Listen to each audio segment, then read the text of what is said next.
Buenas tardes, un saludo muy especial a toda la comunidad de la Universidad Iberoamericana de Colombia. Es para nosotros un placer estar en esta tarde compartiendo con ustedes. Sean todos bienvenidos a este podcast hablando sobre la educación bajo el lema o con el tema que trataremos hoy, que es de la colonia al siglo XXI, historia de la educación en Colombia. Entonces vamos a hacer un recorrido y un análisis histórico descriptivo de lo que ha sido la educación en Colombia. En este podcast estoy en compañía de mi colega maestrante Joselis Palacios Palacios. Y bueno, en este viaje nos vamos a permitir entender cómo ha ido cambiando las formas de enseñar, de aprender y cómo factores sociales, políticos e ideológicos han moldeado el sistema educativo que hoy tenemos actualmente. ¿Alguna vez han pensado por qué hay tantas diferencias, por ejemplo, entre la educación urbana y la educación rural? ¿O por qué ciertos modelos pedagógicos siguen vigentes en nuestras aulas y por qué otros se han ido perdiendo o se han ido dejando de usar? Bueno, digamos que este podcast pretende responder algunas de estas interrogantes. Así que, bueno, doy el paso a mi compañera Yoselis para que nos presente su saludo y empecemos con el podcast. Muy buenas tardes, soy Joselis Palacios. En el bloque uno hoy vamos a hablar de lo que es la educación durante la colonia. Durante esta época, pues la educación estaba básicamente bajo el control exclusivo de la Iglesia Católica, pues su objetivo no era formar ciudadanos libres, sino pues mantener el orden establecido y transmitir valores religiosos, morales del régimen. Esto significaba que la educación estaba reservada principalmente para la élite criolla, ¿no? Los indígenas, los esclavos, los africanos, las clases populares eran excluidos de cualquier oportunidad de formación académica o integral, o intelectual, mejor dicho. No existía pues políticas públicas educativas, más bien se trataba de un sistema fragmentado, elitista, profundamente marcado por la visión colonial. Esta exclusión tendría consecuencias duraderas que aún hoy podemos percibir. Listo. Por ejemplo, eh, aún hoy en día podemos ver que las mejores universidades en Colombia, como la Universidad de los Andes, la Universidad Católica del Norte y otras más, son las mejores universidades en Colombia y lastimosamente son universidades privadas, que solo la élite colombiana tiene acceso a esas universidades.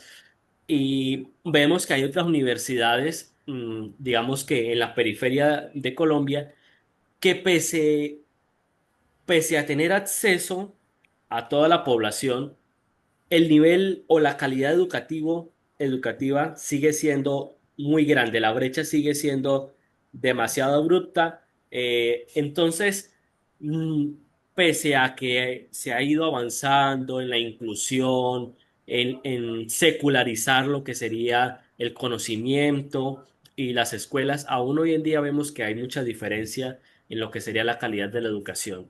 Entonces, con respecto a eso, habría que pensar, bueno, ¿qué legado nos ha dejado esa visión elitista de la educación? ¿Realmente hemos podido superar eso? Y yo creo que eh, pese a que se ha intentado, sigue siendo hoy en día una gran dificultad. Bueno, y eso sigue afectando lo que sería la construcción de una sociedad equitativa, bueno, en nuestra Colombia. Esta exclusión educativa sentó las bases de muchas desigualdades, como lo veníamos mencionando, que hoy en día persisten. Pero bueno, con la independencia y con la construcción de la República, bueno, va comenzando y comienza a surgir otra forma de ver la educación. Así que, bueno, ya vendríamos a ver lo que sería la educación en la República temprana. Entonces, compañera, ¿podría seguir? Así es, Edward. En el siglo XIX comienzan a promoverse ideas ilustradas, positivas. También se empieza a considerar que la educación puede ser un instrumento de transformación social y de formación ciudadana también. también surge entonces el concepto de lo que es la escuela normal y el maestro viene a convertirse en un actor clave del proceso educativo. Por otro lado, también está que las reformas siempre estuvieron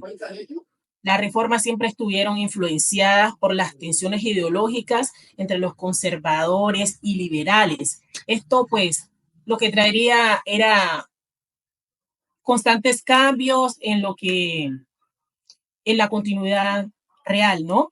Es decir, que te puedo decir que entre 1810 y 1819 hubo como una intención de sensibilizar o de secularizar, mejor dicho, la educación y hacerla más asequible para ese entonces. Sí, señora, y precisamente eh, lo que tú mencionabas de que se empieza a cambiar lo que sería el concepto del maestro en las aulas, y es que ya empezamos a notar que el maestro no es simplemente quien dicta una clase magistral y quien despliega e ilustra a los compañeros o a los estudiantes con conocimiento, sino que también empieza a integrar lo que serían los alumnos en el proceso de construcción del conocimiento. Se va haciendo un cambio de pedagogía en las aulas y vamos avanzando hacia una pedagogía aplicada, hacia una pedagogía crítica, donde se toma en cuenta el contexto, donde se toma en cuenta las necesidades reales del departamento o del municipio en donde se encuentra el alumnado y donde también los estudiantes empiezan a proponer ideas, a pensar, a generar una pedagogía crítica para ir avanzando en la construcción de una sociedad precisamente más justa.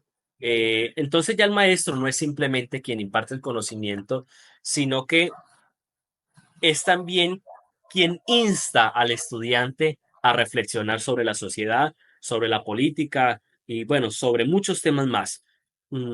Ya es un agente de cambio, es un agente de cambio el maestro y capaz de llevar el conocimiento a zonas rurales y de formar ciudadanos para la nación. Sin embargo, bueno, eh, lo que mencionabas también, ¿no? Lo que sería el tema del bipartidismo, pues generó bastantes dificultades en lo que sería la educación, porque pues cada partido quería llevar a cabo una construcción, digamos, diferente de la educación y de los individuos. Cada uno tenía su propia visión de ciudadano que quería formar. Bueno, ya luego pasamos a lo que sería la escuela nueva y la expansión cuantitativa. Ya esto a partir de mediados del siglo XX. Entonces, sigue. Sí, exactamente, que pues a mediados de este siglo llega a Colombia la corriente de la escuela nueva, la cual estaba pues enfocada en el aprendizaje activo y centrado en el estudiante. Se, se impulsó también a la misión educativa rural, cuyo objetivo era eh, educación en zonas apartadas. Ellos buscaban básicamente que la educación ya no solamente se diera en la zona urbana, sino que también pudiera llegar a la zona rural y que todos en su efecto se vieran pues beneficiados de esta. El Estado comienza a asumir mayor responsabilidad educativa, lo que pues llevó a un crecimiento cuantitativo de la cobertura escolar, pues como se expandió, se le da oportunidades a otras personas, que la educación llega a otros lugares, entonces esto conlleva que haya una bastante, crecimiento en la cobertura escolar. Pero aunque hubo a veces avances importantes, muchos de estos proyectos no lograron consolidarse debido a la falta de, de continuidad política y pues de recursos sostenibles. A veces el Estado quiere como que la educación en su momento pues llegara como a algunas zonas, pero pues si no contaban con los recursos era imposible o difícil. Sí, señora, así es. Lo que sucedía durante este tiempo, durante este periodo, es que pese a que se estaba implementando esta idea educativa, esta idea de reforzar la educación, sin embargo, cada presidente de turno, cada gabinete tenía sus prioridades que a veces no incluían a la educación. Entonces, no había un flujo de dinero estable para lo que sería la inversión en la educación, eh, pese a que ya se estaban haciendo una expansión de escuelas, de colegios, de universidades.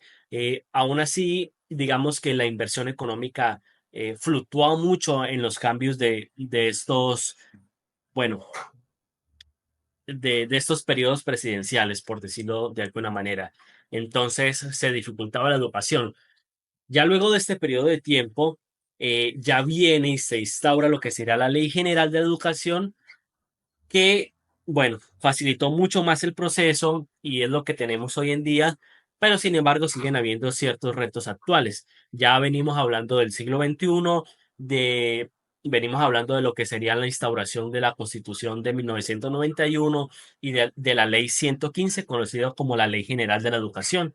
Entonces, Joseph, ¿nos puedes ampliar un poco más sobre este periodo, por favor? Y esta ley establece, pues, fundamentos actuales del sistema educativo colombiano, descentralización, participación ciudadana y autonomía institucional. Pero aunque a veces, o sea, ha habido avances en cobertura, todavía persisten problemas graves de lo que es la calidad y también el acceso y equidad, ¿cierto? Entonces, eh, y como dice el documento y que estamos usando pues como base, aún se necesita una política educativa integral que responda o respalde, por así decirlo, eh, por estos retos, porque son retos que tenemos en el presente, pero pues son retos que también nos vamos, si no los solucionamos o si no buscamos alternativas pues, para solucionar esto, son retos los que se van a enfrentar nuestras futuras generaciones. Entonces son ellos los que básicamente se van a ver afectados, Sí, más que señora. nosotros. Así es, pese a que esta ley 115 general de educación trajo muchísimas mejorías, muchísimos avances, ya instaura como tal una ley dedicada a la educación, eh, tiene que seguirse actualizando, tiene que seguirse fortaleciendo y más aún adaptarse a los nuevos retos que tenemos hoy en día. Ya, por ejemplo, el avance de las TICs, ya tenemos lo que son las inteligencias artificiales, ya hay una digitalización masiva, pero también en Colombia seguimos teniendo una gran diversidad cultural. Sería, el reto sería, por ejemplo, cómo seguir integrando efectivamente y eficazmente lo que serían las comunidades indígenas, las comunidades afrodescendientes. También, por ejemplo, cómo integramos a aquellos individuos que tienen unas necesidades diferenciales diferentes, ya sea por alguna discapacidad física, intelectual, ya sea porque aprenden mejor bajo mecanismos diferentes. Entonces, cómo el profesor y cómo la educación en general tiene que irse adaptando a estos nuevos cambios, a estos nuevos retos y cómo cada día vamos más hacia una educación inclusiva, crítica y eficaz. Bueno, ya esto, pues, como mencionábamos, venimos hablando desde la colonia hasta lo que sería el siglo XXI. Hicimos un breve recorrido de lo que ha sido el avance de la educación en Colombia. Siguen persistiendo aún hoy en día ciertas exclusiones. Eh, en los lugares rurales, la educación, lo que sería la calidad, no sigue siendo igual que en las partes urbanas. Hay ciertas universidades eh, cuya calidad es de excelente extremadamente, pero es solo para las élites colombianas.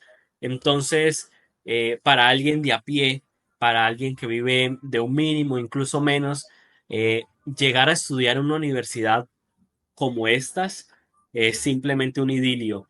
Entonces, bueno, hicimos este breve recorrido. Agradezco a mi compañera Jose y a nuestros oyentes y nos esperamos encontrarnos en una próxima oportunidad. Que tengan muy buen resto de día. Hasta luego.